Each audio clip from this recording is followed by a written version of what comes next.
दोस्तों, हम अक्सर सुनते हैं कि ग्यारस एकादशी के दिन चावल नहीं खाना चाहिए और ना ही कृष्ण जी को भोग लगाना चाहिए।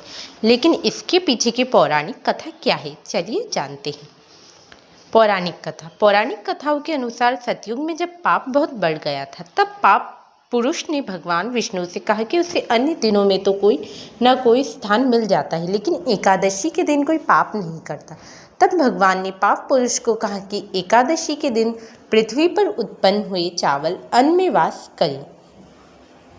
श्राप और मान्यता है कि उस दिन जो भी भक्त चावल खाता है वह पाप का भागी बनता है और सीधे पाप उसके अंदर प्रवेश कर जाते हैं। महर्षि मेधा के शरीर के अंश से उपजे अन्न में पाप छिप जाते हैं। वैज्ञानिक कारण। आयुर्वेद के अनुसार भी ग्यारस पर शरीर को डिटॉक्स शुद्ध करने की आवश्यकता होती है और चावल भारी होने के कारण पाचन और मन की चंचलता को बढ़ाते हैं, इसलिए शरीर को हल्का रखने के लिए 20 दिन चावल का सेवन वर्जित है। अपवाद। केवल पुरी के जगन्नाथ मंदिर की एकादशी के दिन भी चावल का प्रसाद स्वीकार्य है, क्योंकि वहाँ चावल को साक्षात भगवान का महाप्रसाद माना जाता है। एकादशी पर पाप चावल में निवास करते। चावल खाने से पुण्य नष्ट हो जाता है और पाप लगता है। भगवान को भोग में फल सिंघाड़े के आटे का सेवन करना चाहिए। एकादशी के दिन चावल ना खाकर हम अपने पापों का प्रायश्चित करते हैं और भगवान कृष्ण की कृपा प्राप्त करते हैं। राधे राधे। सामान्यतः तो एकादशी के दिन महादेव शिवलिंग पर चावल नहीं चढ़ाना चाहिए। पौराणिक मान्यताओं के अनुसार एकादशी तिथि पर चावल में पाप का वास माना जाता है, इसलिए इस दिन चावल का उपयोग ना तो खाने में और ना ही देव पूजा में करना श्रेष्ठ माना जाता है।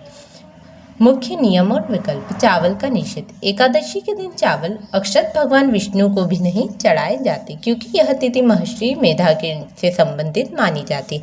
इसी नियम का पालन महादेव की पूजा में भी किया जाता है। विकल्प। यदि आप एकादशी पर शिवलिंग की पूजा कर रहे हैं तो अक्षत चावल के स्थान पर आप सफ़ेद तिल या जौ अर्पित कर सकते हैं। अन्य सामग्री। एकादशी पर भी महादेव को बेलपत्र, धतूरा, गंगाजल, दूध, दही और शहद पंचामृत चढ़ाना अत्यंत फलदायी माना जाता है। इसके पीछे का तर्क। धार्मिक कारण। माना जाता है कि एकादशी के दिन सभी पाप अन्न विशेषकर चावल में आकर छिप जाते हैं, इसलिए शुद्धता बनाए रखने के लिए पूजा में इनका प्रयोग टालने की सलाह दी जाती है। विशेष परिस्थिति। कुछ विद्वानों और कथावाचकों के अनुसार यदि कोई विशेष अनुष्ठान हो या किसी मंदिर की अपनी परंपरा हो, जैसे जगन्नाथपुरी, तो वहाँ भगवान को भोग के रूप में चावल अर्पण किए जाते हैं, लेकिन आम भक्तों के लिए घर या शिवालय में से बचने का ही विधान है। दोस्तों, भक्ति भाव सर्वोपरि है, लेकिन परंपराओं का सम्मान करते हुए एकादशी पर चावल की जगह तिल या फूलों से महादेव का पूजन करना चाहिए। एकादशी पर तुलसी माँ को जल चढ़ाने को लेकर 2 अलग अलग मत हैं। चलिए मैं आपको बताती हूँ।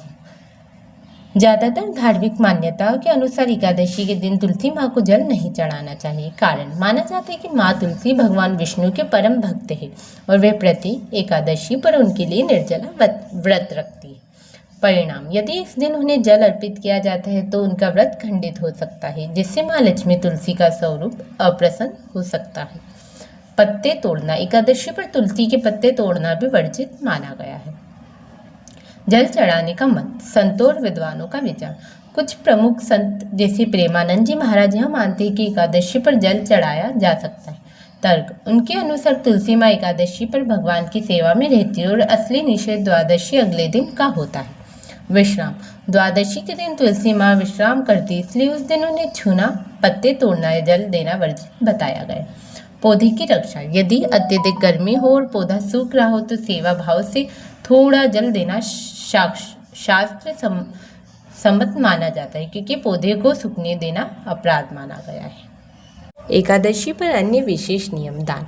एकादशी पर अन्न का दान नहीं, बल्कि फलों और अन्य सात्विक वस्तुओं का दान उत्तम है।